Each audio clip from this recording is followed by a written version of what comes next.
It all kicks off in a scene of pure destruction, where terrorism calls the shots and spreads total chaos. Ever since folks awakened special powers, the world has been dealing with constant attacks.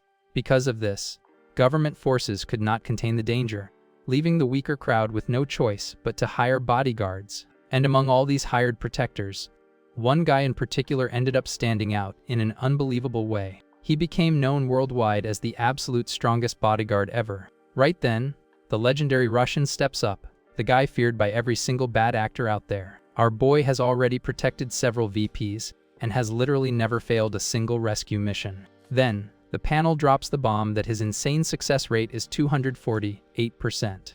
Soon after, the villain Hire holds up a picture of a girl and explains she will be the group's next target. The bad guy's master plan is to take out the famous singer Rai 3 days from now, right during her concert. Hearing this, his partner Hesk thinks the mission is a total breeze, since it is just a young, successful idol.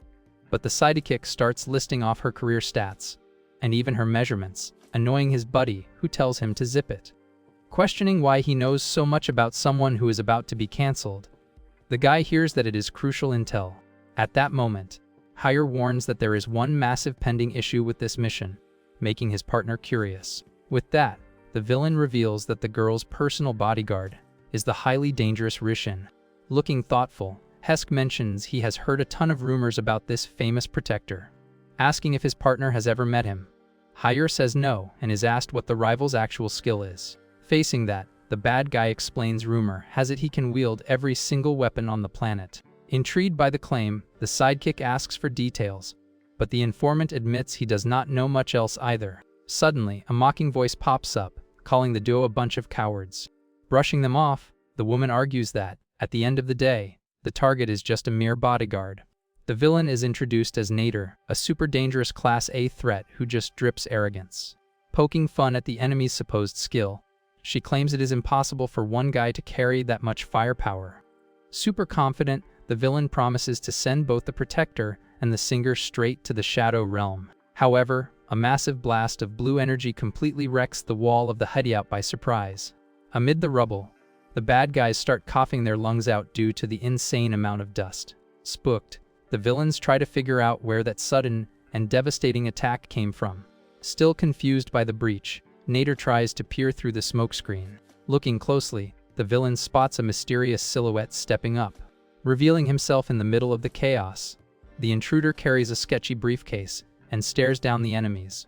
With a cold glare, Ryushin appears, revealing himself as the singer's legendary personal bodyguard. Faced with that intimidating presence, the bad guys start panicking, having zero clue what is going on. While the villain tries to channel her combat energy, the narration breaks down our hero's unique philosophy. Completely ignoring her desperate question about who he is, the dude just tosses his metallic briefcase into the air. In the blink of an eye, the tech gadget pops open, unleashing an absurd amount of electrical discharge. Activating hammer mode, Ryushin gets ready to guarantee danger, never even gets close to his client. Seeing the sheer size of the MC's power, the intruders are completely paralyzed with fear. Unleashing a crushing blow, the warrior hits the enemies, without giving them a single second to defend themselves. The insane impact sends the villain flying, wrecking everything around them with extreme force. With that, the protector eliminates any potential threat before it can even throw a punch. Super chill, the young guy grabs his weapon back and casually reasserts his role as just a mere bodyguard. Grounded and badly beat up, Nader gets sarcastic, telling him not to joke around with that word. Before passing out, the villain realizes the guy in front of her is actually a relentless cleaner. Showing zero remorse, the boy simply snaps his combat gear briefcase shut. Finally, the hero radios in that the objective is complete, bumping his success rate up to 249%. Using this wildly unconventional protection method, our MC just kept grinding his daily job. With this aggressive, preemptive style, he kept doing his thing in the underground as the ultimate bodyguard. Meanwhile, the famous singer's concert is going off without a hitch, with the arena packed with hyped-up fans. Waving blue glow sticks, the crowd goes wild and cheers for the idol during a flawless performance. Suddenly, in the empty backstage, a new mysterious voice pops up wishing our boy a good evening. Finding the hero taking a breather in the corner, the mysterious girl shows up, backed by several allies. Introducing herself as Neo, The girl reveals she is one of the top dogs of a shady organization called Tragedy. Ranked as a Class S threat, she gives off an insanely dangerous vibe. Looking visibly exhausted and banged up, the MC just sighs at the annoying reality of having to do more work. Thinking he had already cleared out all the intruders at the show, he hears Neo tell him not to be so hard on himself. Keeping the chat going, the villain explains her group's goal is not the singer, but actually capturing him. Shocked to find out he is the main target, Ryushin listens to the girl say she wants to ask a question before they throw down. Super curious, the criminal asks why he protects his clients using such a ridiculously destructive method. Thinking about the question, the guy reflects on the term and decides to share a story about how his career started. Flashing back to the past, the young guy talks about when he joined the company and got the job to protect a music group. Those girls' ultimate dream was simply to have their music heard all over the globe.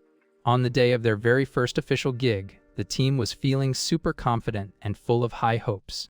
Since it was also the start of his career, our MC swore with everything he had that he would protect them no matter what. However, even knowing the location and identity of the enemies, his boss insisted on waiting for them to strike first. Bugged by that call, the young guy asked his superior if that peaceful strategy was really the right move. He suggested they should raid the hideout and hit the bad guys first, but all he got was a mocking laugh. Calling him a fool, his mentor asked if he wanted to become a hitman and reminded him they were just bodyguards. On top of that, she told the rookie not to try and lecture his boss and to leave the whole situation in her hands. With that, the kid apologized, but the massive mistake of waiting for the enemy attack cost everyone way too much. In a heartbreaking turn of events, the place was raided, and the young singers were brutally taken down right there on the floor. Even the veteran boss ended up losing her spark in the violent ambush, leaving the rookie completely crushed. Desperate, young Ryushin stared at the horror scene, unable to save a single one of those innocent lives. Feeling a crushing amount of guilt, the kid cried while begging for forgiveness for his epic failure to protect them. Under the moonlight, his whispered apologies and the pain of loss permanently scarred our MC's heart. Because of that, the heavy trauma defined the new, ruthless combat philosophy he still lives by today. Back then, Rishin's boss questions his gloomy attitude, but the young guy deeply regrets failing to save the group. Beating himself up for making such a massive blunder on his very first mission, he gets confused when his superior questions his supposed failure. Then, the woman explains the main job was executed perfectly, since their actual client walked away without a scratch. Spilling the tea on the contract, she reveals those girls were just rookies and did not have the cash to pay for security. So, the girls decided to pool every single penny they had saved up to try and get some help. With that, the total amount they scraped together was only enough to hire one single bodyguard for the whole group. Pointing at young Rai, the mentor states the mission was an absolute win, because they protected the one who actually paid the bill. Right then, the veteran protector tells the kid to stop whining and accept the outcome of that day. But from that tragic event onward, our MC completely changed. Living his days like an empty shell, he wandered the streets aimlessly, carrying nothing but his grief. Suddenly, a familiar sound catches his attention out of nowhere. Surprised, the young guy focuses his eyes toward the melody echoing down the street. Right then, he spots young Ri singing and playing her guitar right there on the sidewalk. Even after going through so much heartbreak, the guy realizes she never even thought about giving up on her goals. After all, she kept grinding her hardest to make her fallen friends' ultimate dream come true. Watching that unbreakable hustle to keep her crew's memory alive, our hero made a huge choice.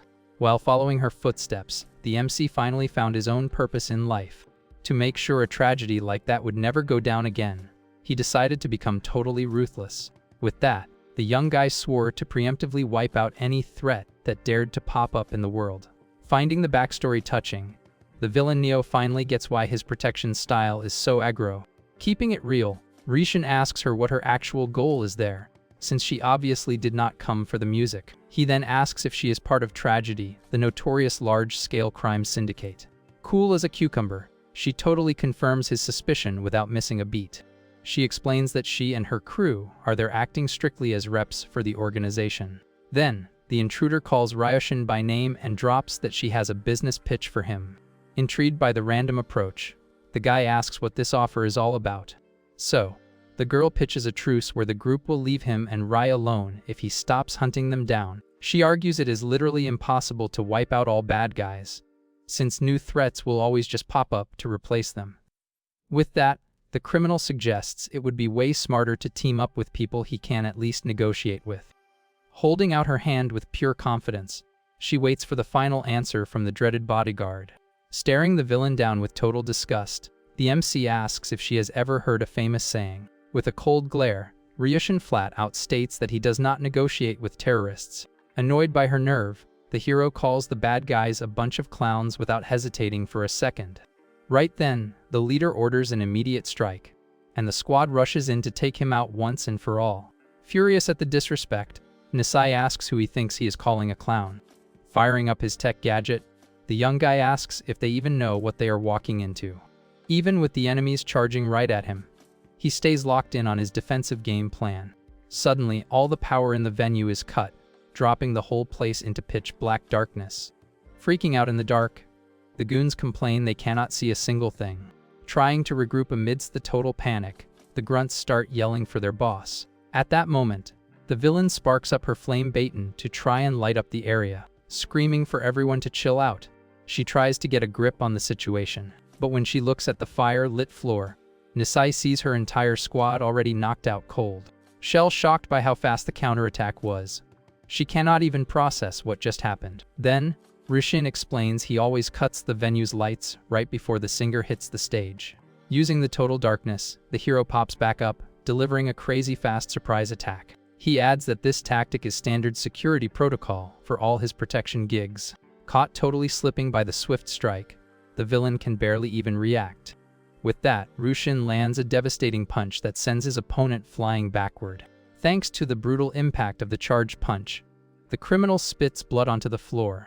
Tossed across the room by the hit, she crashes into the ground in a super humiliating way. Badly hurt, Nisai realizes the guy was just stalling for time with all that chit-chat. Feeling some deep-seated rage, she focuses all her attention on her rival's silhouette. That is when the girl notices the terrifying aura radiating from that ruthless bodyguard. Even facing his overwhelming power, the bad guy refuses to hold the L that easily. Struggling to her feet, she announces that from now on, she is upgrading his threat level to real. But Ryushin just flips his gauntlets into combat mode to wrap this whole thing up. With electrical charges flashing bright, he gets ready for the finishing blow.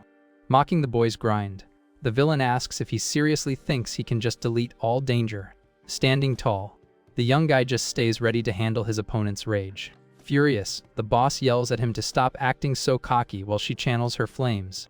With that, she unleashes a massive wave of fire to fry her opponent on the spot. But Ryushin tells her to save those kinds of pipe dreams for when she is actually asleep. Feeling the sting of his words, the villain starts unleashing her true monster form. Right then, she takes on a terrifying look, surrounded by a ridiculous amount of fire. Yelling with spite, Nisai claims the boy's ideals are just the naive fantasy of a total noob. Then, the two clash in a devastating energy explosion that makes the whole area shake. Finding an opening, the hero slices through the fire attack and hits his opponent with max power. Thanks to the insane impact, the villain is launched away, smashing right through the venue's barriers. She ends up crash landing, badly hurt, right in the middle of the crowd waiting for the show. Totally confused, some fans think the glowing creature on the floor is just a giant novelty glow stick. Casually strolling up to the rubble, the guy just silently regrets the mess he made. He admits to himself he kinda miscalculated the juice he put into that final punch. Down and totally out of gas, the leader stares at him, unable to believe the massive gap in their power levels. Finally, Ryushin reflects that he also thought that dream was impossible when he first heard about it. In that moment, Ryushin remembers that young Rai had a totally different worldview. Even though he thought it was a stretch at first, she believed that by saving one person at a time, the dream would come true. But the guy thought that was basically an impossible grind. Asking if she had any clue how many people were on the planet, he hears that was exactly why they had to get moving. With that, Rai argued they needed to actually do something instead of just talking about it. The singer wrapped up by saying nobody would ever know the outcome without giving it a shot first. Then, that one single person she saved actually started making a real difference. Soon, that tiny group of supporters bumped up to 10, and then to dozens of fans. Before long, the crowd swelled to hundreds of people gathering at the venue. Snapping back to the present, the villain Nisai floats above the concert stage, flames fully activated. Then she realizes from the crowd screaming that it is almost time for the singer to perform. With that, Rushin gears up, dead set on deleting every threat to protect that massive dream. Annoyed, the rival yells that it is ridiculous and that new bad guys are always gonna spawn. She states straight up that wiping out every threat in the world is physically impossible. Then, the villain suggests he team up with her squad, since they are a much more reasonable side to negotiate with. But the hero claps back using that same iconic line. They would only know if they tried. With that, the guy extends a blue glow stick and tells her to just sit back and enjoy the music. Looking at the hyped crowd, he thinks about how all that noise seriously gets on his nerves. He questions himself internally about his promise to protect every single one of those people. Dripping with sarcasm, the villain mocks him, saying a reality that convenient could never exist. So, she promises to give him a brutal reality check right then and there. In response, the hero stands his ground as energy glows intensely all around him. The bad guy keeps baiting him, calling the boy's goal a stupid, naive little dream. With that, a massive pillar of blue fire starts shooting up into the sky. Floating in the air, she tells him his ideals are nothing but empty talk. Furious, the enemy swears she will wreck the whole arena, ending both the boy and the singer. She charges up a colossal amount of glowing energy, ready to wipe everything out. But the MC just raises his blue glow stick, which starts channeling its own juice. Flipping on cheer stick mode, the hero calmly states he is not going to let that destruction happen. He remembers the solemn vow he made to never let a tragedy like that repeat itself. With heavy steps, the warrior pushes forward, determined to close out this boss fight once and for all. Leaping right at the massive fire attack, he drops a line about how the threat size is actually perfect. Then, the hero grips his electric gear even tighter to deliver the payload. He explains that massive explosion will work perfectly as some sick visual effects for the show's intro. Then, the two huge forces clash, creating a crazy bright blue flash. With a slick move, the boy deflects the massive attack, sending it straight up into the air. Totally mind-blown, the villain screams, unable to believe her ultimate move just got completely nerfed. Meanwhile, the heavy wind from the impact makes Ri's hair blow dramatically. The young singer casually walks toward the stage, soaking in the spotlight. She locks her bright eyes forward, totally ready to kick off the show. Right above her, the deflected energy bursts in the sky looking like a gorgeous fireworks display. Seeing that glowing spectacle, the fans in the crowd look up, absolutely mesmerized. Admiring the lights in the sky, the singer gives a peaceful smile at the beautiful view. She just keeps watching the blue sparks gently floating through the air. With that, the hero's blue glow stick starts dimming down little by little. Covered by the night sky, the MC slowly floats back down after wrapping up his move. Gripping his protection gear again, the guy touches down on the floor without breaking a sweat. Meanwhile, singer Rai gets ready to take her first step in front of her loyal fanbase. She takes a deep breath, showing mad confidence in front of the massive crowd. Stepping onto the stage, the girl yells out, asking if everyone is ready for the big show. Right on cue, the fans raise their glow sticks perfectly in sync to hype up their favorite idol. Glowing with hype, young Rai asks again if the crowd is ready to start singing along. With that, a deafening wave of screams and applause echoes through the packed stadium. Feeling the vibe, a bunch of teens in the crowd jump for joy as the set starts. Then, the star kicks off her first track with a ton of passion and energy. As for the villain Nisai, she slowly opens her eyes, feeling the heavy reality of taking a massive L. Seeing his opponent is awake, the MC sarcastically asks if she is finally back with us. Feeling totally drained, the enemy groans in pain while he just tells her to enjoy the concert. Looking at the lit-up stage, he proudly brags about how awesome the performance looks. In the middle of the crowd, the little kid who was terrified earlier is now waving his glow stick, super happy. Watching that scene of pure joy, the criminal stays totally quiet, not saying a word. Then, she mutters that it would have been way easier if he had just been wiped out, since folks who are gone do not achieve dreams. She drops a warning that, without a deal, he and the singer just became the #1 targets for her dangerous syndicate. Facing that dark threat, the boy's eyes flash with absolute determination and ice-cold focus. He watches Ri singing her heart out, and gets ready to drop his final answer on the villain. With total conviction, The bodyguard states he will just keep doing things exactly the way he always has. Soon after, the scene cuts to a city totally overrun by dangerous bad guys under enemy control. There, a bunch of heavily armed goons are grouped up, plotting their next shady moves. Gripping his iconic combat briefcase tight, our MC pulls up to the hideout to clean up the threat. The criminals spot the intruder and immediately get ready to throw down. Staring down the enemies, the warrior asks if this turf really belongs to their crew. With that, the hero powers up his electric abilities, ready to start his preemptive sweep of the place. Ticked off by the kid's nerve, the bandit boss screams, asking who he thinks he is. Without even answering, the MC just announces that their security operation is starting right now. Then, the criminals all rush him at once, weapons drawn and ready to strike. But the legendary bodyguard moves like lightning, tagging the first opponent before he can even blink. The kid's tech gear starts blasting heavy electric shocks, while an enemy groans in pain in the background. Ryushin wields his massive stun baton, glowing with a crazy blue lightning aura. Soon, the leftover goons scramble and try to set up a rush on the hero. In a flash, the MC delivers a high-speed electric strike, catching the intruders right in the chest. Thanks to the raw power of the hit, the opponent gets slammed into the ground and KO'd instantly.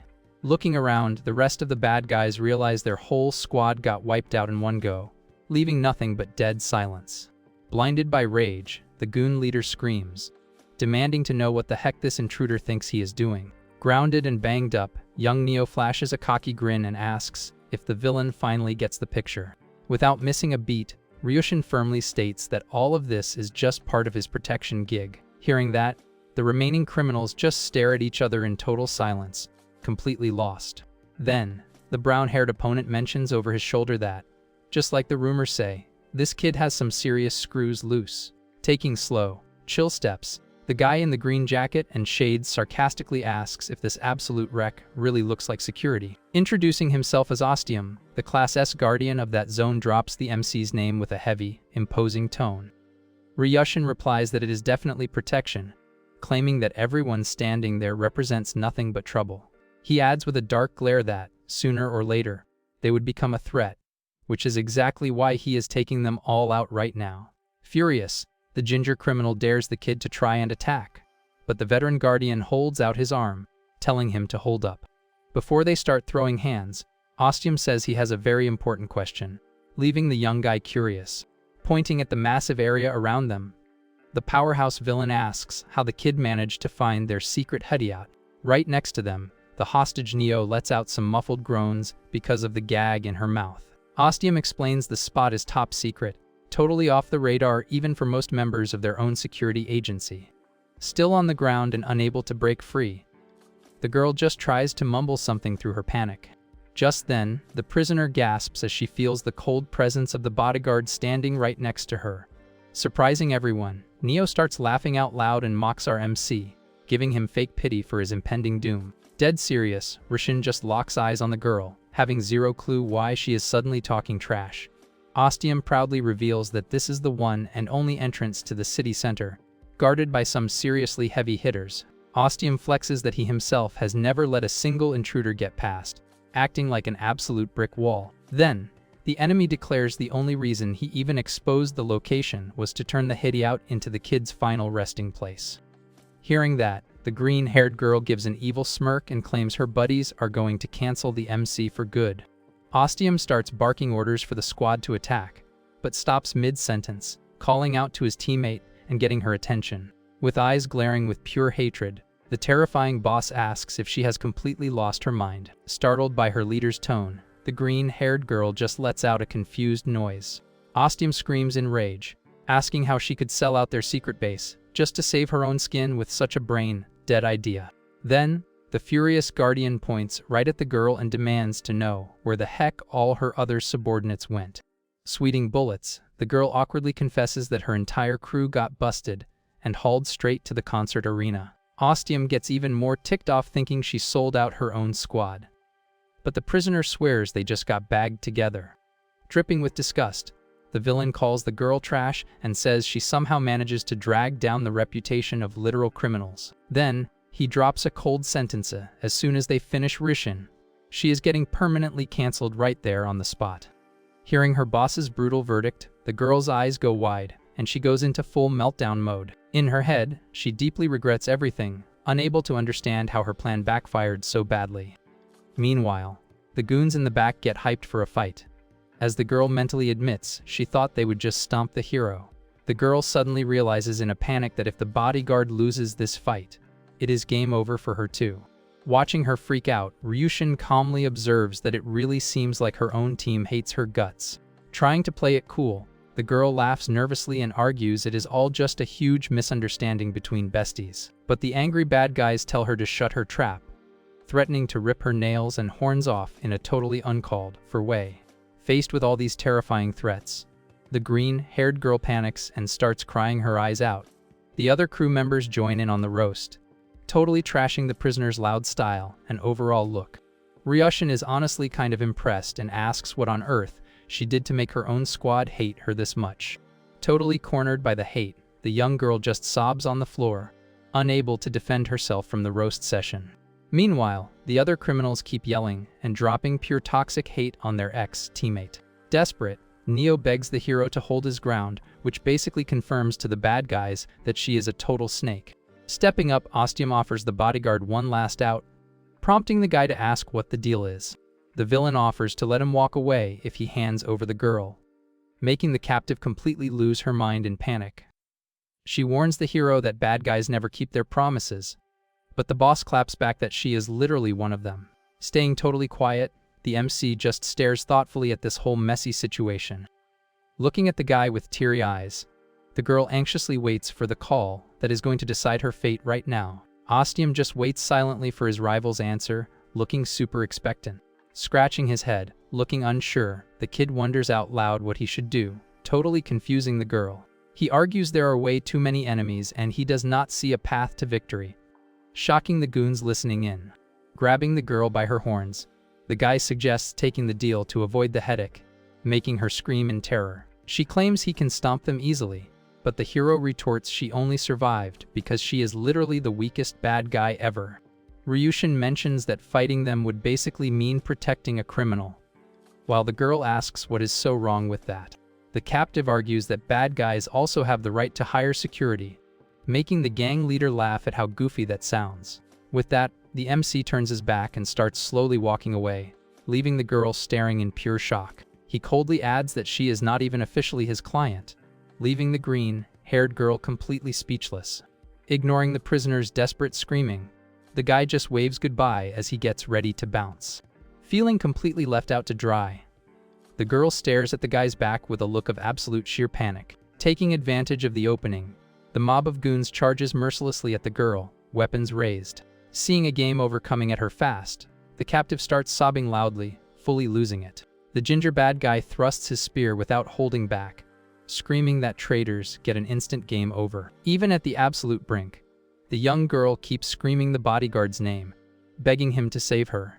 She pleads for her life at the very last second, making the hero glance over his shoulder at the chaos. Hitting peak desperation, the girl yells that she is officially hiring his services as a personal bodyguard and begs for backup. Hearing the official job offer, the kid stops in his tracks and stays totally silent. Then, the hero turns back around with swagger and asks what the payout for the gig is going to be. The girl promises to pay literally any amount of cash he wants, but the slick bodyguard says he is not looking for money. Ryushin flashes a chill smile and pulls up a digital contract on a screen, leaving the green-haired girl totally stunned by the flex. At that, Neo looks down, not really grasping what is going on. As she stares at the glowing contract details right in front of her face, the digital doc demands that the girl spill absolutely every piece of top secret intel she has on the dangerous tragedy syndicate. With that, the MC makes it crystal clear that he wants every single little detail she knows about the terror group. Freaking out, Neo starts crying in fear and claims that meeting that crazy demand is straight up impossible for her. Ryushin just turns his back, grabs his briefcase, and coldly warns her that if she declines, the deal is completely off. Seeing the mob of enemies rushing her with their weapons out, the girl panics and starts screaming for help like crazy. The young girl keeps yelling in pure terror as the rival's blades get dangerously close to her head, leaving zero room to dodge. Right then, the girl realizes she is about to get hit by a finishing move from her former squadmates. With no other way out, she quickly slams her thumb on the digital screen to sign the doc and lock in the protection deal with the kid. Crying her eyes out, Neo screams at the hero to look back and see that she finally signed his crazy contract. With a locked-in stare, Ryushin accepts the deal and fires up a massive wave of blue electric energy around himself to start the fight. Then, a colossal blue energy strike drops from the sky, wrecking the place, and the boy declares that the contract is officially active. Thanks to the brutal impact of the counter, the enemies get blasted away, spitting blood from the insane electric shock. Ryushin casually strolls through the rubble and lets the girl know he expects her full cooperation from here on out. Still sprawled awkwardly on the ground, Neo groans in pain as she tries to recover from the massive jump scare she just survived. Holding the digital contract looking super satisfied, Ryushin talks to the green-haired girl, sarcastically calling her his dear client. Right after, our MC dashes at hyper speed toward the rest of the enemy goons, fists fully charged with electricity. He zips around the battlefield like literal blue lightning, breaking through multiple enemies' defenses like it is nothing. Unable to block the insanely fast attack, one of the goons caused blood after taking a direct hit from the hero's heavy strike. Taking advantage of the huge opening, Ryushin keeps dropping fast, pinpoint strikes to shut down the violent rush from the bad guys. The guy tags another enemy with a crazy powerful electric punch, slamming him into the floor without a second to react.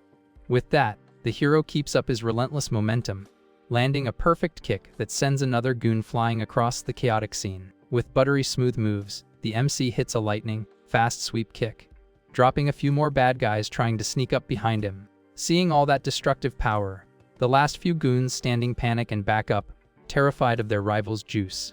Sparks of electric energy keep flashing super bright in the air, lighting up the whole dark alley with a vibrant blue glow.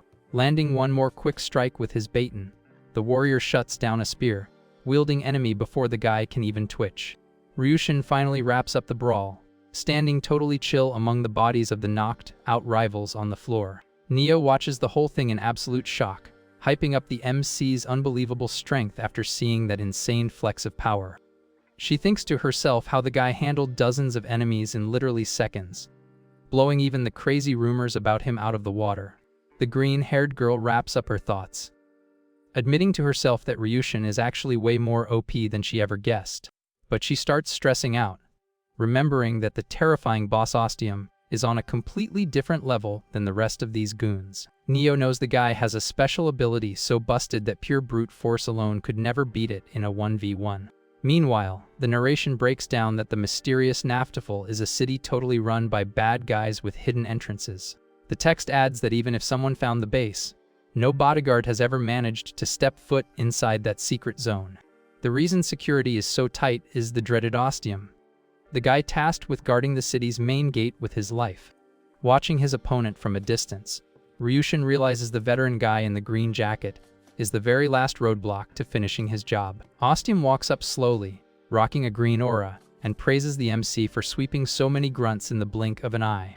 The villain sarcastically asks if that tech briefcase the kid is lugging around is the real source of all that crazy weaponry. He adds that the kid's ability to swap weapons is pretty neat, but swears he is never going to get past this gate. Ostium flashes a cocky grin and states the hero will not be able to breach the city for one very simple, brutal reason. Suddenly, a massive, creepy pillar of green smoke starts rising around the villain, completely covering him right there in the alley. Ryushin just locks his eyes on the enemy, staying totally ready for whatever weird transformation or surprise is coming. Several gigantic metal plates start ripping out of the ground violently, completely blocking the path right in front of our MC. The metal parts fuse together super fast until they form the silhouette of a colossal robot face with intensely glowing green eyes. The MC just stares at the massive metal structure that just formed right in front of his face, not backing down an inch. The boss's booming voice echoes from inside the metal, declaring that he has literally transformed into the giant wall protecting Naftafel.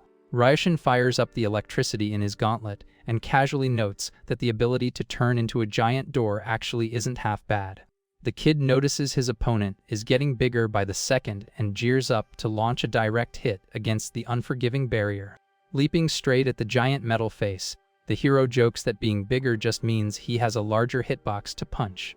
Ryushin slams the metal structure with heavy force, confidently reminding the guy he already announced he was coming through. Ostium claps back firmly from inside his gate form, insisting the bodyguard will never step foot into that territory.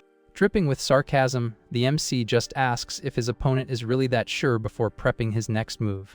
The young guy aims a massive tech cannon loaded with an absurd amount of bright blue energy straight at the huge wall. The weapon starts sparking with heavy electric charges, focusing all its destructive payload right on the center of Ostium's metal gate. Firing a colossal blast of blue energy, the hero hits the gate dead on with a deafening crash that shakes the whole zone. The kid watches the smoke clear to see just how much damage his crazy electric shot did to the boss's defense.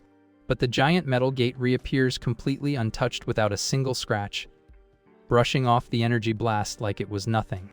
Ryushin admits he is surprised by how insanely durable that metal wall is and figures he is going to need a different strat here. Grounded in the back, Neo yells out in a panic, warning that brute force won't work on Ostium and brings up an old rumor about the wall. The girl explains that back in the day, dozens of security agency division heads teamed up to try and bust the boss, but totally failed. She adds they could not even leave a scratch, and there is one specific, mandatory condition required to make the gate open up. Ryushin looks back annoyed and asks what kind of mystery condition the horned girl is even talking about right now. Ostium asks if she shouldn't already know this since she is literally part of the squad. But the prisoner cries and admits she has zero clue. The bad guy mocks her, saying her brain is completely empty, making Nio furious as she screams she is not an airhead. Without missing a beat, the giant boss shuts down her complaint, stating with total confidence that she is, in fact, an absolute lost cause. He adds with disgust that she picked the wrong side backing the hero, and that he always hated having her around the villain squad. Neo cries in despair and asks what she could have possibly done that was so terrible to make all her former besties hate her so much. Ostium says he just hates people like her and asks if she does not remember all the goofy mistakes she made while in the crew. The boss brings up that even when the date for the massive raid against the hero was pinned on the base's bulletin board, she completely ignored it. He accuses the young girl of going totally rogue with just her own goons, completely ghosting the direct orders from the top dogs. Nio is stunned to hear about the raid notice at the base, and Ryushin sarcastically says he now totally gets why the villains hate her. Ostium points out she signed the hero's contract without even reading the fine print, and the kid tells the girl to shut her mouth instantly. The villain yells that clueless people who can't read should just be deleted from the world, while the girl keeps crying and insisting she's not dumb. Neo screams that she can read perfectly fine, but Ryushin shuts her down directly, saying she actually knows absolutely nothing. Annoyed, Neo claps back claiming she reads 2 books a week, but Ryushin asks if they are fairy tales. She complains, but the kid ignores her and thinks in silence. Nio explains that people with powers usually tack on rules or conditions to them. She details that these restrictions can be super complex or really basic, depending on the case. Then, the narrator drops that Ostium's ultimate skill is literally creating colossal defense gates that connect directly to other spaces. Because of this, it becomes super clear that dozens of bad guys pass through there every day. So, it would make zero sense if the rule to open it was crazy hard. Ryushin pieces together that Ostium is raging because the horned girl simply forgot a totally basic rule. Thinking hard, our MC looks for any other clue. Suddenly, the guy's eyes light up as he spots something super sus that totally flew under the radar until now. With that, the hero locks onto the exact center of the giant metal gate in front of him, staring at a huge glowing symbol. Staring at the massive structure, the MC stays totally quiet for a few seconds after finally figuring the whole thing out. Annoyed in the background, Neo screams demanding they stop calling her stupid, but Ryushin tells the girl to zip it, completely out of patience. Hurt, she asks if he shouldn't be taking her side, but the guy just mumbles that he solved the mystery, totally surprising the girl. Filled with confidence, the hero announces out loud that he finally cracked the actual condition needed to force that massive gate open. He mentions he did not expect it to be so basic, wrapping up that it makes total sense why the boss is so mad at his teammate. Following that mic drop, the colossal metal gate shakes a bit while letting out a weird sound that echoes through the alley. Shocked by how fast he called it, the horned girl asks how he managed to figure out the barrier's secret so quickly. With that, Our MC starts breaking down how every single special ability in the world falls into basically 3 main categories. First up are the offensive types, built purely for destructive attacks and heavy 1v1 combat power against enemies. Next, the hero introduces the defensive types, which are literally just for protection and throwing up tanky barriers. Lastly, he brings up the special types, where the rules to activate them and their limits vary wildly in difficulty depending on the power. He gives an example for attack powers. The harder and more complex the rules are, the more devastating the final hit will be. But for defense abilities, it is the exact opposite. The simpler the method to break them, the tougher and more unbreakable the barrier becomes. The young guy adds that special types are just way too random, so he is going to ignore them to focus on the problem right in front of them. Ryushin points out that Ostium's ability turns him into the literal front door of the city, making it a purely defensive power. So, judging by the insane durability of the wall that just tanked an electric cannon, he figures the structure is practically indestructible. He wraps up his logic by explaining that, since it is such an OP defense, the trick to opening it has to be something ridiculously simple. Asking if she is following his logic, the MC leaves the horned girl super anxious to hear what the actual unlock rule is. Ready to throw down, the hero starts channeling heavy electric shocks into his hands, announcing that the answer to the mystery is super obvious. Moving fast, the young guy jumps, grabbing the energy chains on the gate and yanking them with every ounce of physical strength he has.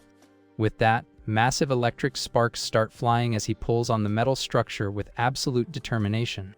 Pulling even harder, the hero makes the glowing beam shine super bright under the heavy strain. While holding his solid combat stance, our MC drops the ultimate secret of the barrier, saying you shouldn't push, you gotta pull. Totally blindsided by such a goofy answer, the horned girl just lets out a noise of pure confusion. Neo complains, claiming it's impossible for it to be that simple. But Ryushin claps back saying there is literally no better condition in the world. He explains that over the years, tons of intruders tried to break the gate using max power without knowing the most basic rule. Because of that, all the force from enemy attacks was pushing from the outside in, which basically meant they were just pushing. So, the barrier would never give out, since its flawless defense ability was literally designed to only open when someone tried to pull it. The kid adds that this is exactly why no intruder ever got through, calling it a brilliantly sneaky trick by the boss. While the horned girl is still having a hard time believing it is that easy, the MC announces he has the hard proof for his theory. Pointing dead center at the giant metal structure, the hero reveals that it literally says, "Puella," right there on the spot. Hearing that unbelievable claim, the young girl is totally shook and locks her eyes on the spot the boy is pointing at. Right then, the massive glowing symbol in the center of the gate shines even brighter, exposing the hidden markings under the blue light. With a sudden intense flash, the energy clears up just enough to show the hidden details on the metal shell. To everyone's shock, the hidden text clearly shows instructions telling you to take a step back and pull the handle. Absolutely floored by how ridiculous the discovery is, the horned girl loses her mind and screams, not knowing what to even say. She rants furiously at her boss, asking what kind of absolute clown would leave the unlock rule written out so obviously for everyone to see. With that, the gatekeeper's voice echoes angrily through the alley, screaming that the only actual clown in this entire story is the girl herself. Ostium sarcastically asks when she thinks that sign got slapped on the gate, leaving the girl totally lost. The boss yells that he literally wrote those instructions right after she joined the crew, doing it exclusively to help her out. Nayo tries to defend herself saying, he should have just told her out loud, but Ostium screams back that he already warned her more times than he can count. The powerhouse boss takes a dramatic pause, regretting the young girl's behavior, and gets ready to expose another unforgivable fail on her part. Flashing back, Ostium talks about the time one of their allies tried to pass through, complained the door was locked, and he told her to just pull it. Even after getting totally clear instructions, the stubborn warrior kept aggressively forcing her way in while whining that it wouldn't open.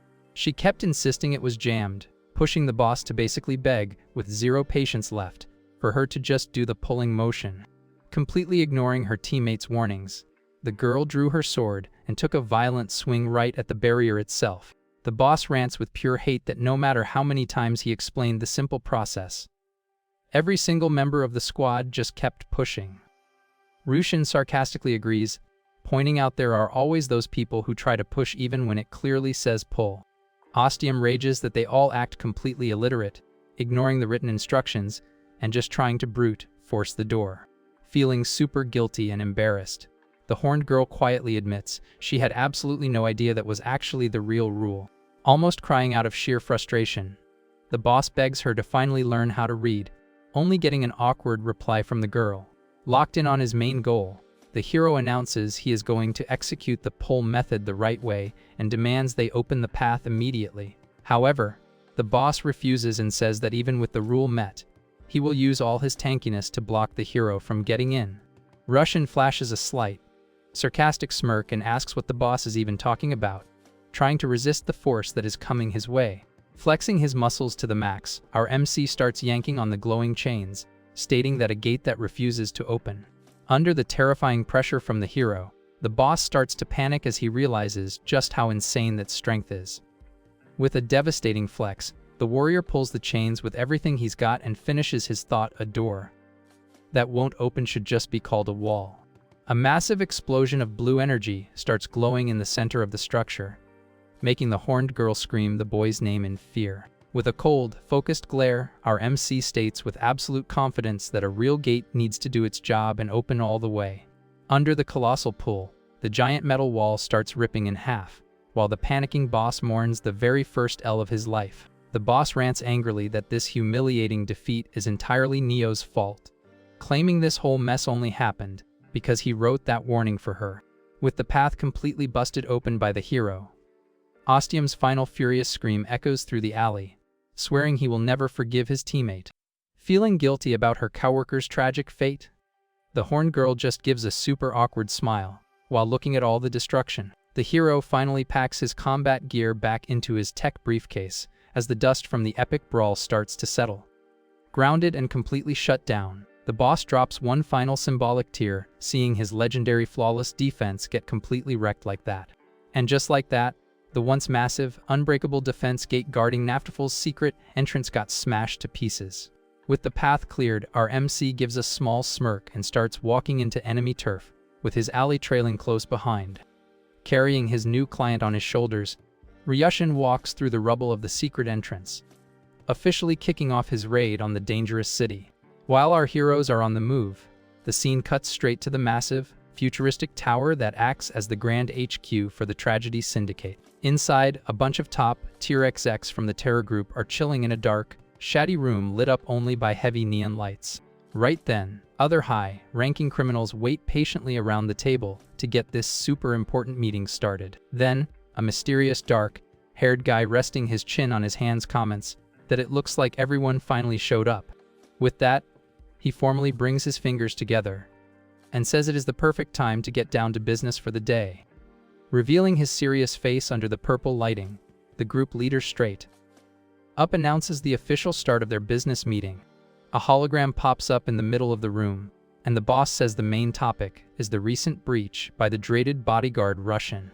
The guy in the suit is introduced as Palmer, the president of the massive tragedy union, leading the bad guys with total deadpan seriousness. Palmer explains that Rishin's combat power is actually a crazy rare special type ability. He breaks it down for the other members, saying the hero basically stores all his own combat energy inside that metallic briefcase he carries around. The president adds that by using that stored energy, the kid can instantly spawn a ton of different combat weapons. Curious about the breakdown, one of the female execs asks if there are any physical limits or known weak spots to the rival's power. Palmer answers that the bodyguard most likely can't summon a single weapon if he doesn't have his briefcase nearby. With that, the girl questions why the kid even raided the place if his job was to protect Singer Rai, accusing him of ditching his client. The exec keeps staring at the screen and asks if that smiley young artist is actually the client everyone keeps talking about. Dripping with sarcasm, the criminal asks who even hired the squad to eliminate the girl, claiming she doesn't even look like that big of a deal. Palmer hesitates for a second when his teammate asks straight up about the mystery client's identity. He answers that is highly classified intel he can't drop right now, but promises to spill the tea to everyone later. With that, a super tense silence takes over the whole boardroom as the execs process their president's words. Then, Palmer warns that either way, they need to bag Russian before the kid does any more damage to their city. Hearing the capture order, the horned exec asks point blank which one of them is going to be tasked with hunting down the bodyguard. Meanwhile, the scene shifts back to the busy, tech-heavy streets of Naftaful, glowing bright under the city night lights. Walking around disguised with a fake mustache and shades, Ryushin mentions people said this was a super dangerous terrorist city. However, he notices the place is actually super crowded with regular folks, just strolling down the sidewalks like normal. In the middle of the crowd of civilians, a young girl looks around curiously, without suspecting there's any danger nearby. The disguised hero adds that the place feels just like a regular town, and anywhere people live basically ends up looking like this. Carrying a disguised Neo on his back, the kid hears the hostage ask if he seriously expected to see explosions going off 24/7. The horned girl asks how long they have to wear these heavy disguises and suggests they just ditch the fake act already. But our MC whispers angrily, calling her an idiot, and reminds her their faces are way too famous to just walk around exposed. Nayo insists they could just stomp anyone who tries to jump them, pointing out that a ton of innocent civilians live in this city too. Ignoring her whining, Ryushin asks if they are actually heading toward Tragedy's HQ, and the girl just nods along with the plan. With that, the boy lets out an annoyed groan, while the horned girl gives him a super grumpy look. Suddenly, Neo falls flat on her back on the ground, completely panicking when she realizes his game plan is to front door the enemy HQ. Looking down, the warrior asks if she has a problem with that, and the girl screams in terror, telling him it is a massive mistake. She points at the huge glowing tower and warns him that is the top boss's lair.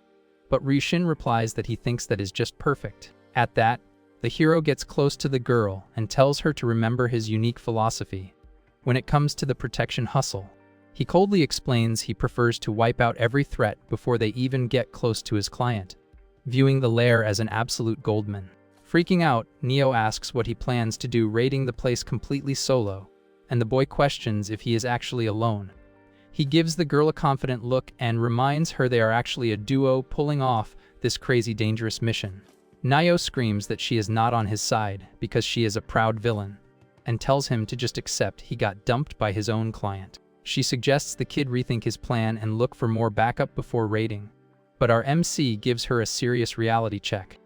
Ryushin explains the enemies wouldn't just sit around waiting, and they would definitely be gearing up for a fight too.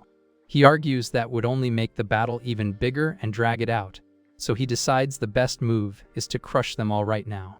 With a locked-in look, the hero tells the girl to hurry up and lead him to the HQ, reminding her they have an active protection contract. Faced with the bodyguard's relentless hustle, the horned girl just stays quiet with a super worried look on her face. In her head, Neo scoffs at the word contract, and swears to herself she is never going to follow that stupid protection deal. Being carried by the disguised hero, the girl thinks the kid should enjoy the moment since this is basically his final meal. She secretly plans to actually lead him to the HQ of the city's massive security agency called Security, instead of Tragedy. The young girl figures everyone currently thinks she sold out the villain group to team up with the hero, but she has a plan to flip the script. She thinks that the second she hands the bodyguard over to the local guards, this whole massive misunderstanding will be cleared up instantly. Neo flashes a sneaky smile, thinking about how she can go back to being a regular bad guy once she gets rid of the annoying kid. Suddenly, the girl locks her red eyes on a wall in the dark alley and spots something that totally grabs her attention. She sees a bunch of wanted posters plastered side by side, glowing super bright under the neon streetlights. On the posters, Rishin's picture has a bounty of 150,000, while Neo's is sitting at 200,000. In a close-up of her wanted poster, the warning makes it crystal clear that shooting is allowed, and they should inflict max pain on her. Noticing the gap in their bounties, our MC gets annoyed and says it is super unfair that her head is worth more cash. The horned girl just lets out a cocky, victorious laugh, hyping herself up for being considered more dangerous than the dreaded bodyguard. But then she aggressively changes her mind and begs in a panic for them to hurry up and go to Tragedy's HQ, pretending they took a wrong turn. Back at the exec meeting in the giant tower, the board members point at the boss and state that the president himself should handle this.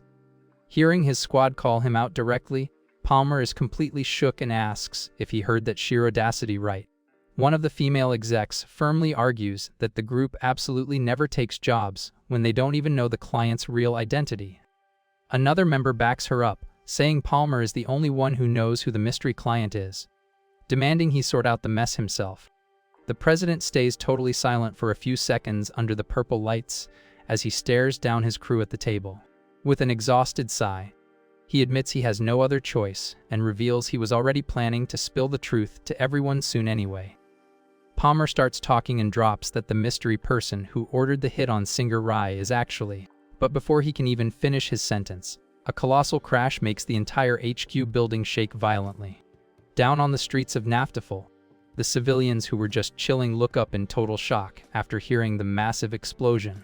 A bright flash of purple energy shines intensely, reflecting in the eye of a bystander who is watching the whole thing in pure shock. A massive, devastating blast of energy completely deletes the top of Tragedy's high-tech tower, sending debris flying everywhere.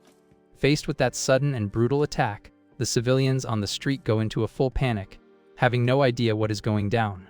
Amid the smoke of the wrecked room, the coughing execs try to see what just caused that insane amount of damage to their boardroom. Stepping through the dust cloud, Rishin looks like a boss in his mustache disguise, holding a terrified Neo by her collar. The hero notes it is awesome to find all the top bosses hanging out in one spot, saving him the hassle of hunting them down one by one. Then, the kid drops the horned girl on the floor and gets ready to throw down, announcing that his real protection gig starts right now. Palmer calmly puts his hands together while looking at the intruder and thinks to himself about how the bodyguard is just completely beyond saving. The narration highlights Tragedy, revealing it is considered the absolute biggest terrorist organization in the entire world. As such, the criminal group is led by President Palma and run by another 5 vice presidents.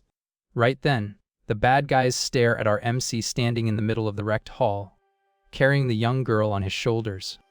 With a smirk, the exec with glasses mentions that the famous bodyguard actually looks way better in person than in his pictures. Facing down all those top-tier criminals, Rishin stays dead serious while keeping a grip on his hostage. With that, the older exec in shades comments that the kid is super young, and that he also used to have wild days like this. Another exec claps back saying he is more like Nave, while her buddy drops a line about how cocky people usually clock out early. In total silence, the silver-haired exec just locks her serious gaze straight onto the intruder. President Palma starts laughing out loud and mentions the kid is actually just as bold as the rumors claimed. Ryushin replies saying he is not flying solo, but the green-haired girl screams that she has absolutely nothing to do with him. The president offers the boy a seat, but Ryushin passes and drops the fact that the prisoner was the one who gave him the VIP tour. At that, heavy sparks of electricity start popping off around our MC's hands as he pushes forward. With a locked-in stare, the hero starts unleashing a colossal amount of blue electric energy all over his body. Gripping his lightning-charged gadget tight, the kid gears up to drop a heavy attack on his opponents. With that, the bodyguard states coldly that he has absolutely zero words to share with terrorists. Suddenly, the hero's eyes go wide as he spots something off in the room, instantly canceling his attack. The kid realizes the bodies of all the execs in front of him are starting to glitch out like digital projections. Completely confused, Ryushin wonders what kind of freaky ability the rivals are using right now. President Palma answers that it is not actually a special ability from any of the org's execs. Spilling the truth, the boss explains they are just holograms, and that they would never actually meet up in person just for one intruder. Palmer keeps talking through the digital feed, telling the kid he still has one super important lesson to learn. With a mocking tone, the leader states the bodyguard isn't even close to their level and tells him to stop flexing. Out of nowhere, the president's hologram starts radiating an intense purple energy that lights up the whole tower hall. Cornered by the heavy mystic pressure, our MC tries to hold his ground while the purple energy swamps him. Palmer watches the kid struggle like it is nothing, keeping his cocky vibe going through the digital broadcast. Under the weight of that massive, crushing aura, the hero realizes his opponent's raw power is actually insane. Ryushin complains about the annoying pressure and tries to figure out if the enemy's skill is a special type or an attack type. Flashing a slight, mocking smirk, the president watches the boy struggle and decides to talk a little more trash. The villain says that since the kid had the guts to raid the base, he is going to gift him some top secret intel. With a cryptic look, Palma drops the bomb that the person who ordered the hit on Singer Rai is actually someone the hero already knows. Shook by the sudden plot twist, our MC tries to process the info about the mystery client. Signing off, the president wishes the bodyguard luck and says they will catch up later if he somehow manages to survive.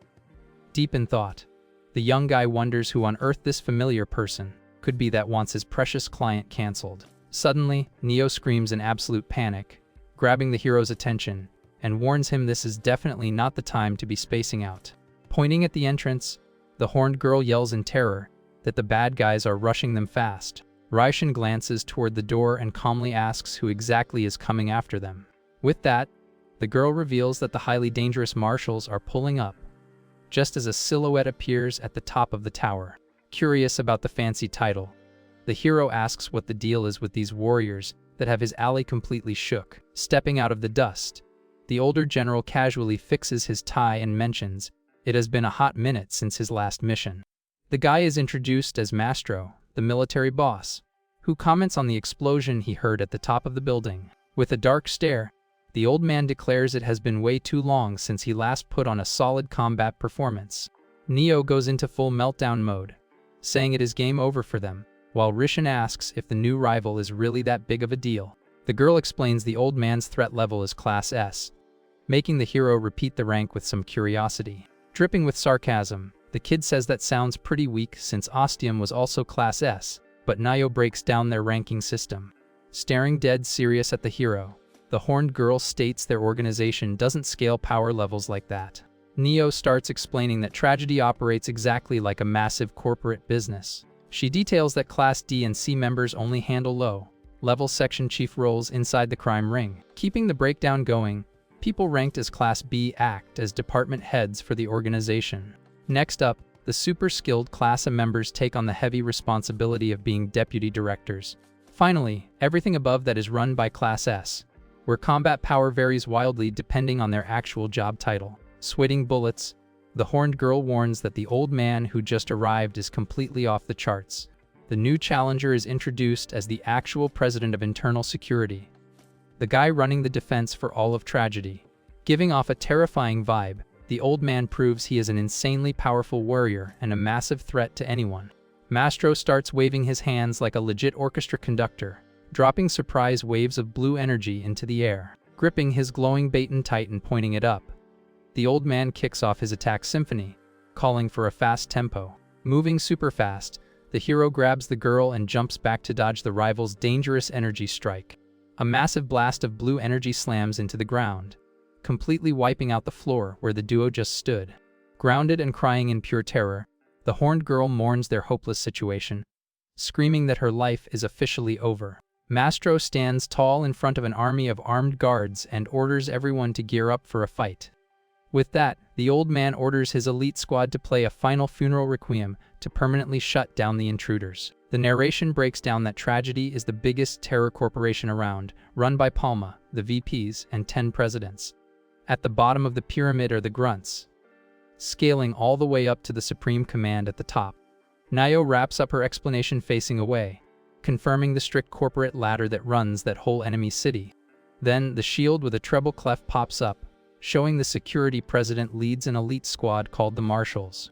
The legendary military bossmaster steps up, dropping an imposing greeting on his rivals before kicking off the fight. Ryushin asks what his ally's job title is and gets totally surprised when the horned girl admits she is just a director. With a smirk, the hero says he totally gets why she is so weak now, making the girl scream angrily that directors are actually strong. The kid jokes about how ironic it is that a terrorist group talks so much about security, questioning what all those guards are really for. Mastro watches the hero chat in silence and asks why on earth he decided to pause his attacks. Ryushin points out the rival just grouped up a bunch of people using musical instruments as weapons to form a literal combat orchestra. The squad guards hold their wind and string instruments with dead serious faces, fully ready to pop their powers. With a locked-in look, the young violinist of the troupe waits for the final call from her boss to drop the beat. The rest of the military orchestra stays in attack formation, instruments prepped for absolute destruction. Holding a mystery microphone he just spawned, the hero casually states the rival's band forgot one tiny detail. Suddenly, the blonde soldier walks up to Mastro and reports they finished evacuating all the civilians from the zone. Hearing the evac report, Mastro hypes up his subordinate Bio for doing an awesome job. With that, the old man notes that since the civilian evac went off without a hitch, they have the whole situation on lock. At this point, the only thing left to do is blow that massive building sky high with all the intruders inside to close the case. But the terrified tuba player begs him not to do that, suggesting that just bringing the structure down would be enough to catch them. Next, the commander asks the squad who they are, hearing them yell back in unison that they are the proud warriors of tragedy. Then, the boss orders everyone to keep it classy and polite while they flawlessly execute the enemy capture. Behind all that fancy posturing, the female soldiers start whispering to each other, wondering if the boss is actually losing his marbles. But the real reason for playing it so safe was all about the cash. Flashing back to a major incident from the other day. Back then, Maestro showed up in President Palmer's luxury office to handle some seriously messy business. The boss complained about the insane amount of damage caused by the security ops, bringing up that dozens of buildings got leveled that year. Because of that, all the repair bills were going straight to the old man's department from that moment on. Totally blindsided by the news, Mastro could barely believe the brutal financial hit he just took.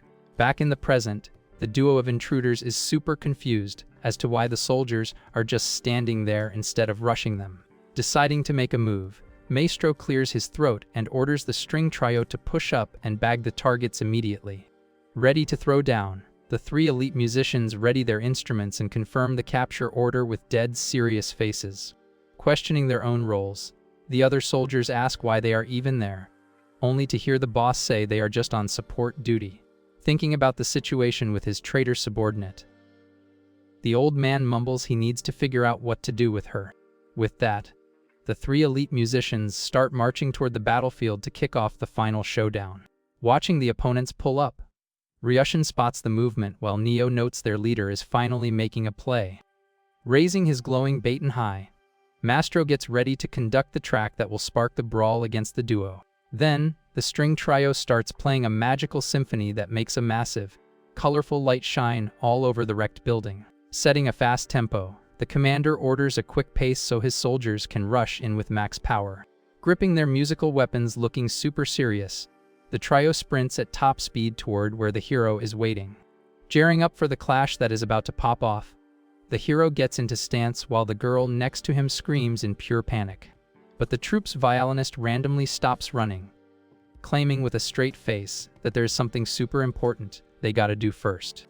Pulling out a piece of paper, she starts reading the kid his Miranda rights, leaving our MC totally confused if they are even the bad guys here. Grounded and desperate in the back, Nayo starts screaming for the officers, trying to get some kind of help to save her own skin. She swears the whole thing is just a massive misunderstanding, annoying the hero who tells the alleged snake to shut up instantly. With that, the soldier reveals they also got orders regarding the girl, claiming the boss knows her IQ is way too low for her to actually pull off a betrayal. Hearing that insult masked as a pardon, the prisoner gets her hopes up while Ryushin reacts, completely stunned by the enemy's logic. Relieved that she's been cleared, the horned girl hypes up the squad, calling them true heroes of the people. Crying tears of pure joy at the plot twist, the prisoner bawls her eyes out, thanking them endlessly for being so nice. With that, she keeps dropping over the top thank yous to the violinist squad for totally understanding her hostage situation. But the elite warriors keep their faces completely icy and deadpan through all the prisoners' drama. Watching in absolute silence, Ryushin just locks his serious gaze on the soldiers to see what their next play is gonna be. Feeling the heavy vibe in the room, the horned girl stops crying, totally lost on what is actually going on. With that, the string trio leader slowly walks up and drops her ex, Ali's name with an insanely serious tone of voice. Showing absolutely zero chill, she dryly announces the girl's game over sentence, leaving the prisoner completely shook. Shaking in terror at the crazy mood swing, the girl complains about her opponent's terrible vibe check and calls her Ymem's violinist. Hearing the nickname, the other two dudes in the trio get super triggered by the girl's total lack of musical knowledge. The group leader just calmly confirms that she is, in fact, a violinist, thinking her teammates' rage is a bit much. The green-haired guy points at himself and demands some respect, making it crystal clear that his instrument is actually a viola. Then, the buffest warrior joins the roast, angrily explaining that his weapon is a giant cello. Absolutely horrified by how unhinged her former squad mates are, the prisoner just calls them demons in her head. Then, the three of them pop their magical auras and confirm she is going to get cancelled right alongside the hero, causing the girl to scream in terror again. Scratching his head, our MC wonders if he said something wrong, while his ally is 100% sure he just made everything worse. With that, the blonde soldier calmly repeats that she is indeed the official violinist of the city's elite squad. Next, the guy with glasses proudly confirms he is the violist in charge of the mid-tones for the combat orchestra.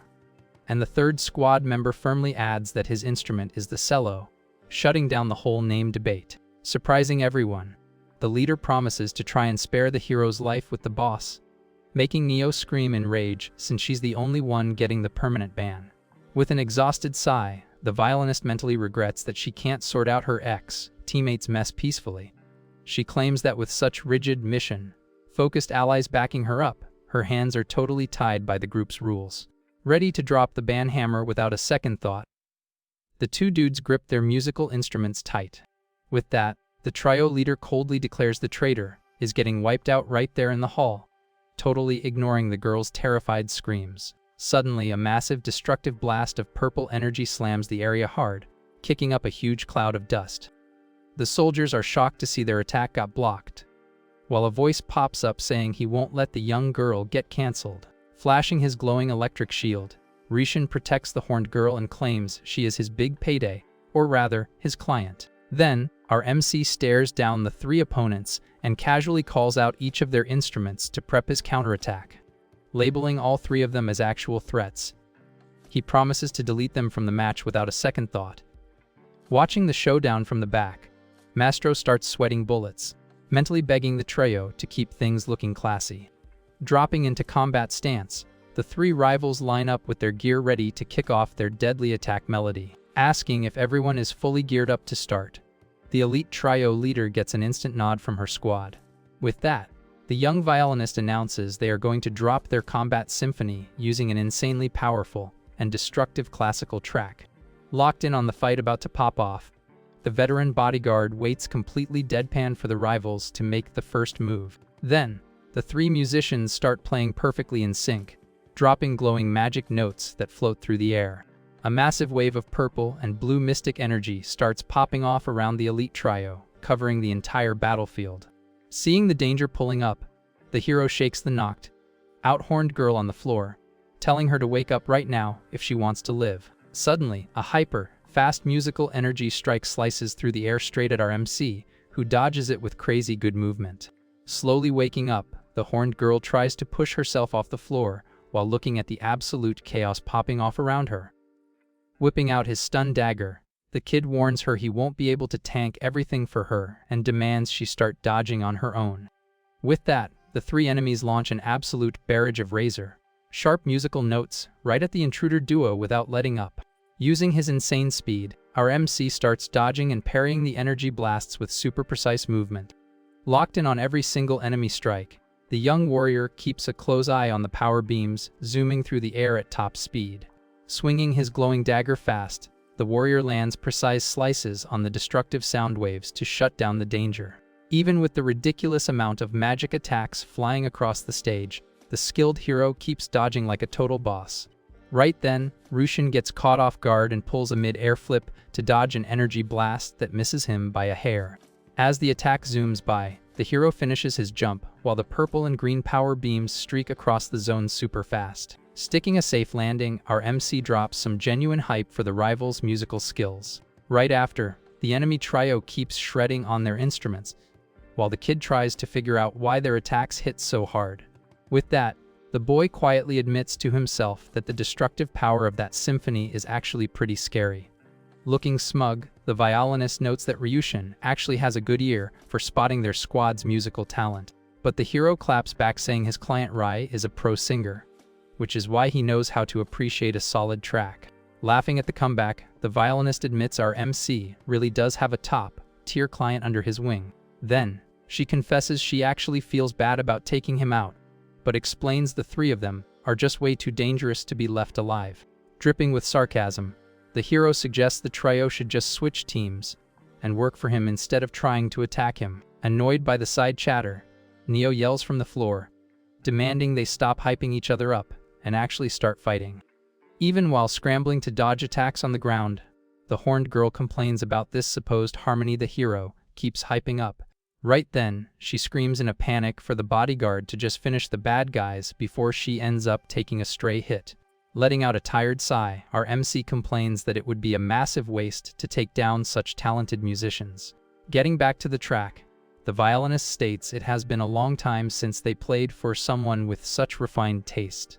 The violist jumps into the melody, explaining his instrument acts as the perfect bridge between the violin and the cello.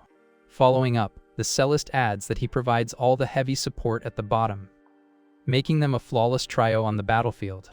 While the hero mentions he could listen to that on repeat all day, Neo screams in terror for him to do something before she gets a game over. Panicking, the horned girl hears the bodyguard explain that the real issue isn't that he does not want to finish the trio. Trying to play defense, Ryushin blocks a hit and admits that he literally just can't find an opening to take them down. He realizes their teamwork is so cracked that there is zero room for him to sneak in a counterattack. Deep in thought, our MC keeps breaking down the complex harmony the three opponents are throwing together. Hearing that, Neo totally loses her cool and screams, asking what on earth they are even chatting about. The horned girl rants that all those tracks sound exactly the same to her, while the trio just keeps playing. At that moment, Russian looks back with a look of absolute shock after hearing the girl drop such an uncultured take. Even the three bad guys stop playing their track out of nowhere, glaring at the prisoner with pure disgust. Salty, the horned girl claps back saying it is all identical and makes fun of their non-stop chatter about harmony. Highly offended, the group's musicians stare at the girl in dead silence, unable to process that level of musical disrespect. The horned girl doubles down, saying to her, the three instruments are identical, so of course it is easy for them to sync up. At that, the violist complains, asking if she seriously can't tell them apart, while she trashes their instrument picks. Annoyed by the whining, Neo yells, asking if their next big move is going to be playing with a mirror. Locked in, the violinist states they are going to play in a way that even the girl's busted ears will understand. With that, she starts playing, launching a heavy pink energy blast straight at the terrified young girl. Taking the sonic hit right in the face, Neo screams in pain as the energy blows up around her with crazy force. The violinist explains her instrument has the loudest voice, making it the main carry for the lead melody. Right after, the horned girl gets blasted by another wave of green energy, screaming in absolute panic. The violist breaks down that the viola is the mid voice, used specifically to set the vibe of the whole track. Without letting up, a purple blast hits the young girl again, dropping her to the floor groaning in pain. On his turn, the cellist adds that his gear carries the deepest voice, dropping the heavy bass and depth the track needs. Pointing her bow, the violinist sarcastically asks if the girl finally managed to spot the difference. With an impressed tone, Russian hypes up each of their individual skills, admitting they all have crazy good combat presence. However, the hero points out that the harmony they had going earlier just got totally wrecked because of the trash talk. While the enemies gear up to drop another attack, our MC moves super fast to start his rush. The violinist is shocked to see the hero closing the gap so fast, since earlier he could barely even dodge their hits. Sprinting at top speed, our MC reveals that the trio's perfect sync was the only thing stopping him from attacking. But now that they are all trying to flex solo, it became ridiculously easy to just breeze right past their defenses. With their harmony broken, the trio's solo attacks are not even a real threat to the kid anymore. Taking advantage of the massive opening, the hero pulls out his tech weapon to put a permanent end to this brawl. The electric cannon starts charging up an insane amount of bright blue energy aimed right at the rivals. Staring down that massive weapon, the three elite musicians go into full panic mode as they realize the danger is real. Unloading the shot, the warrior states that their melody just turned into nothing but pure noise. With an icy glare, Ryushin watches the blue energy beam completely wipe out the spot where the opponents were standing. The three trio members get swallowed up by the colossal explosion, having zero chance to even try and block it.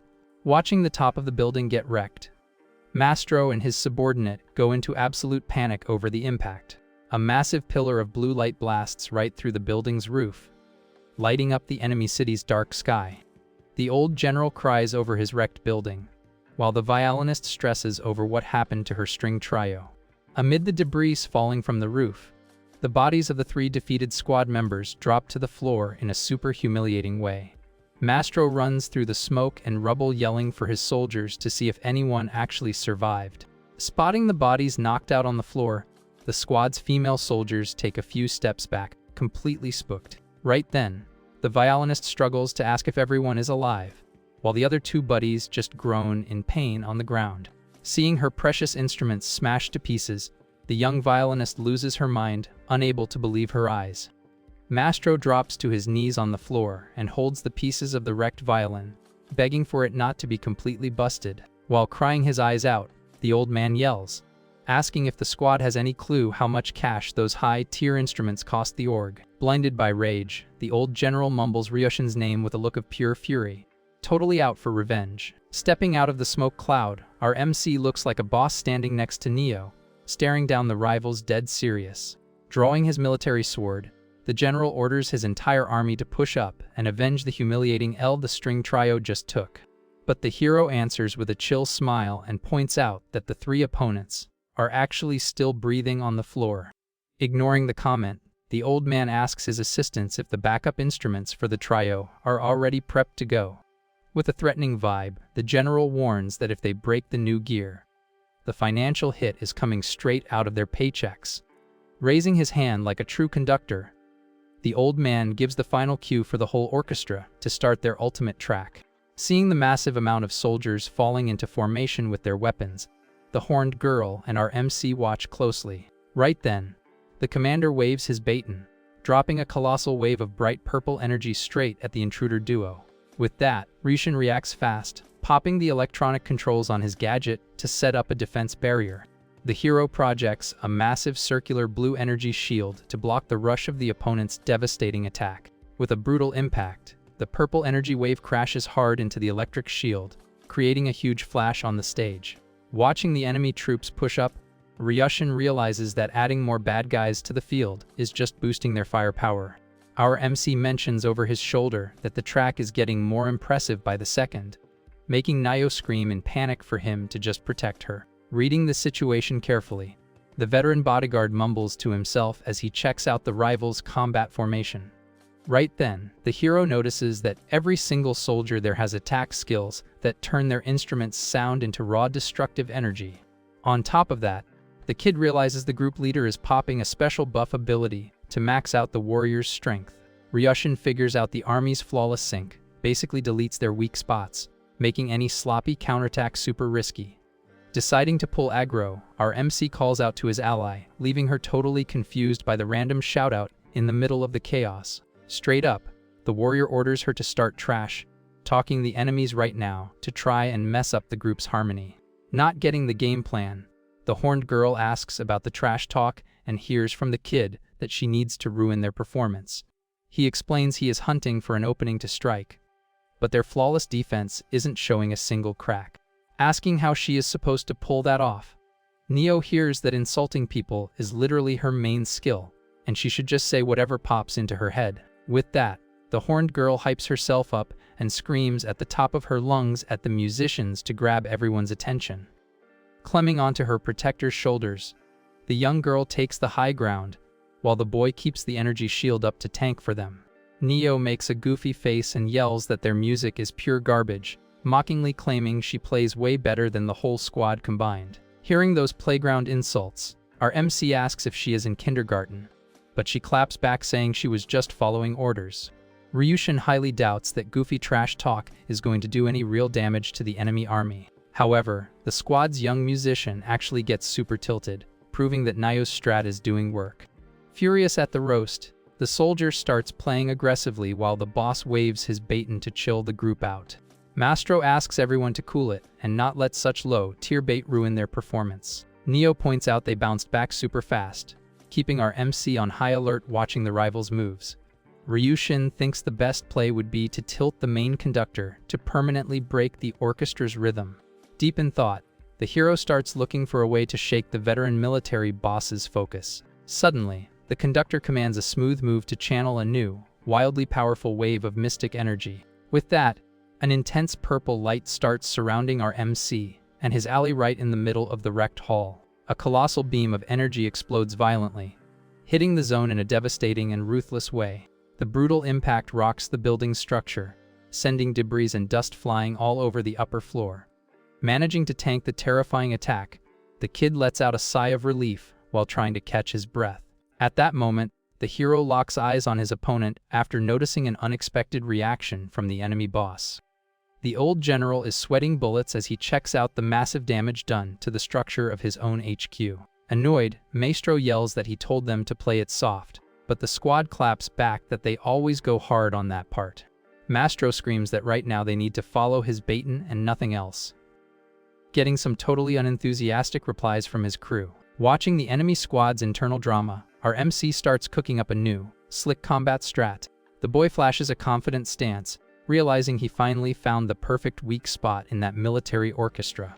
Ryushin tells Neo this is the perfect opening for her to make a play, leaving the horned girl confused by the sudden order. She refuses, claiming she has zero chance of winning, and accuses the hero of planning to ditch her so he can run away solo. He retorts that her baseball bat is safely stashed in his tech briefcase, and tells her to hurry up and grab it. Surprised by the reveal, the young girl asks if the hero seriously bothered to carry her combat gear around. The red baseball bat pops out glowing super bright as it is pulled from our MC's storage gadget. Gripping her precious weapon again, the girl celebrates like crazy while gearing up to jump into the brawl. Nio hypes it up, saying she thought she would never see her bat again, while the hero tells her to pay attention to the plan. Our MC starts breaking down the attack strat, but gets completely cut off by a wild, impulsive move from his ally. Betraying the hero, the horned girl swings her flaming bat with everything she has right at her own protector's head. Screaming for her rival to get cancelled already, she drops the betrayal strike without hesitating for a second. But a heavy electric shock hits the girl instantly, making her scream in pain from the automatic counterattack. Grounded and literally smoking, the girl asks what just happened and hears from the hero that trying to jump him is bad for her health. Ryushin explains he slapped a rule on the contract that makes any attack aimed at him bounce straight back at her. Shook by how big-brained the kid is, the horned girl asks if it is even possible to sneak that kind of condition into a deal. He ignores the question and just tells his ally to hurry up and get properly ready for the fight that is about to drop. Nio looks at the kid, totally curious, having no idea how one single person can master so many crazy combat skills. The young girl wonders internally what kind of insane restriction the bodyguard had to put on himself to get that kind of power. Exhausted, the soldier complains her arms are killing her from playing so much, but Mastro asks her to hold out just a bit longer.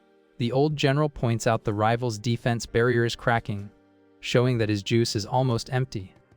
Ryushin holds his ground inside his blue electric shield, staying totally locked in against the whole squad of enemies.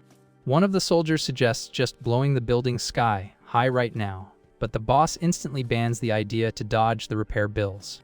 Mastro insists on keeping the structural damage as low as possible, but gets cut off when he spots a shift in the fight. Out of nowhere, the young girl pops her insanely buff combat form and rushes in with her massive flaming bat.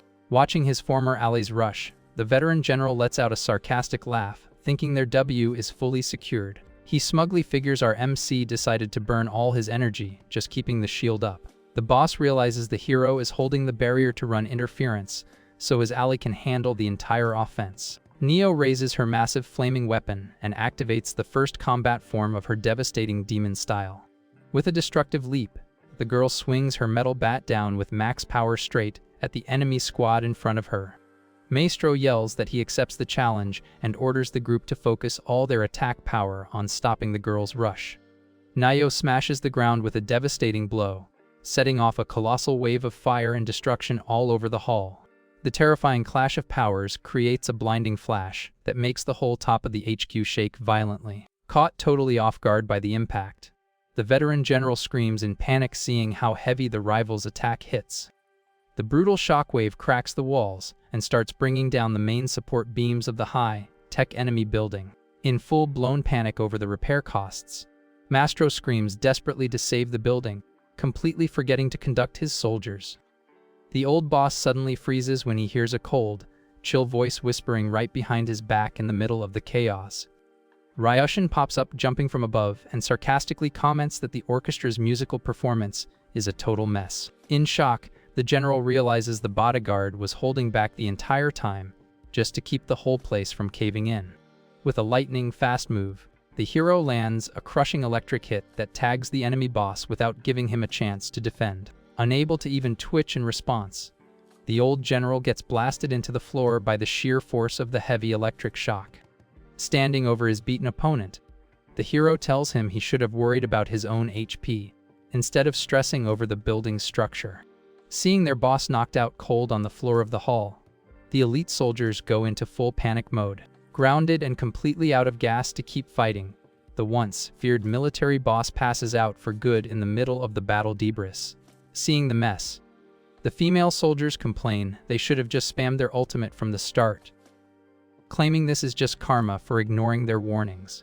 With that, the old general cries while holding his broken instrument, trying to defend himself by saying he did not want to destroy anything. Then, Maestro reveals the president decided to dock their pay for any damages, leaving Rishin thinking hard about that info.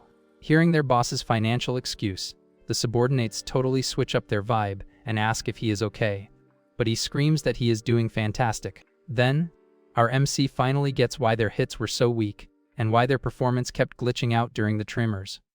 Still on the floor, the old general locks eyes on the kid and claims with disgust that he is just getting lucky. Brushing off the bait, Rushin decides to switch topics and admits there is something he seriously cannot wrap his head around. With that, the young guy asks why people with so much talent are throwing their lives away acting like dangerous terrorists. Mastro repeats the accusation with disgust and claps back firmly that this is actually a perfectly respectable career path. But the hero questions calling it a career, hearing from the rival that they just put in the work and get paid like anyone else. At that, the old man realizes that for the kid, it is all just about the money, while Rishin mentions having a weird gut feeling. Our MC explains that the lack of percussion instruments in their orchestra is probably also a budget issue. The general confirms that percussion is way too expensive to upkeep, confessing they decided to cut that section to save cash. But the hero asks if they are seriously proud of living off terrorism instead of just making bank off their art. With that, Rishin states that anyone who actually loves music should want to move people, making the old man repeat the word with heavy sarcasm. Suddenly, the female soldiers ask his take on their music and smile when they hear it was the best classical set he has heard in ages. At that, Maestro claps back that the only reason they even played today was because the president paid for the gig. The old man reminisces that they started out of pure love for the art, wanting to touch people's hearts when they first formed their orchestra. But he confesses that classical music just isn't mainstream, and the little space it had was already gatekept by the big names. He goes on to detail how the costs for instruments, payroll, and touring almost forced them to drop their ultimate dream. Then, the general shares that it was exactly in that desperate moment that the president showed up, offering a financial lifeline. Listening to the backstory, Ryushin mentions that his client Rai also lives for her art, making the old man actually pay attention. Flashing back to her come up, the hero shares that early on, the young singer also got completely ignored by the crowds on the streets. He remembers that she even ended up losing her entire original music group because they were completely broke. But even facing all those insane struggles, the girl never once gave up on the thing she loved doing most in the world. Now shining on the big stages, she finally managed to win the support and love of a massive fan base. Our MC locks in a dead serious look as the image of his smiling client pops up in the background to show off her pure hustle. Then, the boy states with total conviction that this is exactly where young Ray is completely different from them. With a cold stare, the warrior points out that the enemy orchestra chose to sell out to terrorism just to grab some easy cash. Hearing the kid's harsh roast, Maestro stays totally silent while thinking about whether there was actually another way out. Asking if there really was another option, the old general asks what kind of genre the hero's client actually sings. With that, Rushin reveals she is an idol, making the army boss repeat the word while deep in thought. Mastro questions the answer, and our MC confirms super casually that she is in fact a highly successful singer. The old man stares at the kid looking insanely serious, getting ready to unleash all his rage at that answer. Blinded by fury, the general asks if he is seriously comparing their high-class orchestra to such a cheap, trashy genre. Surprised by the opponent's super aggro reaction, the bodyguard simply asks what he even means by that. Raising his baton with pure rage, the old man pops his ultimate power, screaming the command to launch their musical attack. Right then, a colossal pillar of purple energy blows up around the general, making the whole zone shake violently. The massive shockwave hits the hero hard, pushing him backward while he tries to tank the impact. Getting his balance back super fast, the kid locks his eyes on the terrifying amount of power radiating from his rival. Mastro channels his magic aura and asks if the hero even gets why classical music is considered top-tier art. Staying quiet, Rishin just watches the insane amount of energy the old man keeps charging up for the brawl. The general goes off about the long history of classical music, while holograms of legendary composers from the past pop up in the air.